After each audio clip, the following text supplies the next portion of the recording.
Hi everyone, this is Terry Nazon, world famous astrologer, and today is Wednesday, April 30th, 2025. And of course the moon is in the sign of Gemini and will connect to the planet Jupiter, who's in his detriment.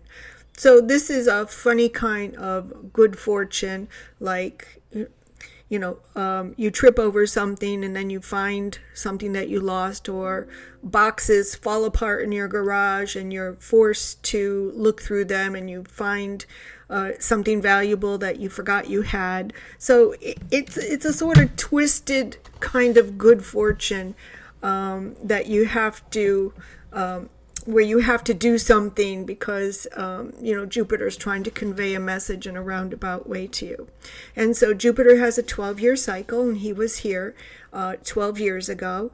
And this is about communications, eyesight, seeing things that you didn't see before, truth, because Jupiter is in his detriment. So we have to pay attention to what's being said, what's not being said, reading between the lines, and sometimes even deception, but that doesn't seem to be the case. So today we have an unusual kind of good fortune.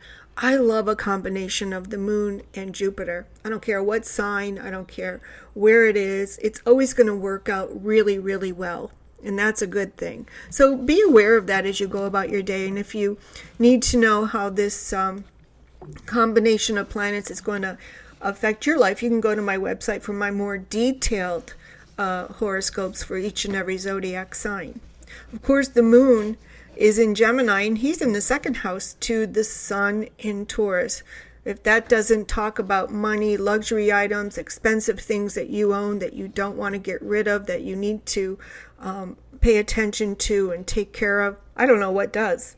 Of course, the planet Uranus is about getting a little too close to that fixed star Shiat, so we still need to be careful of anything that can go awry, anything that could break, anything that could fall, anything that you could trip over, hit, or run into, or that causes you some sort of anger or distress. It's in the sign of Taurus, of course, and what do we know about the bull? Bull in China shop, right?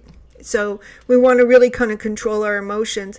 And there are some occasions when the fixed star Shiat does work to bring fame, fortune, notoriety, and good things. But you really have to control that energy.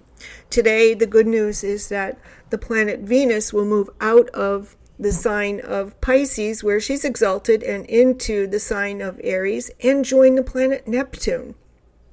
Of course, this can be a love at first sight. This could be a sudden change in your affections. This could be a sudden change in what you're interested in, and also bring new things into your life. Of course, Venus doesn't like to be in the sign of Aries because Aries is ruled by Mars, where it's more a masculine energy for this very feminine planet. But that just says the power shifts towards women, and maybe that men will be more open to relationships because Mars is in effect in the sign of Leo. Now, I would go ahead and say that some relationships have every chance of reconciling, since both of these planets, Venus and Mars, are in degrees that they're repeating. So to me, that sounds like, okay, it's time to get over some of the misunderstandings that perhaps the North Node in Pisces and Saturn brought around, and maybe find out what made you fall in love in the first place, or what you liked about the person. So there is a chance that some relationships could find their way back to each other, and I think that would be a good thing. Have a wonderful day.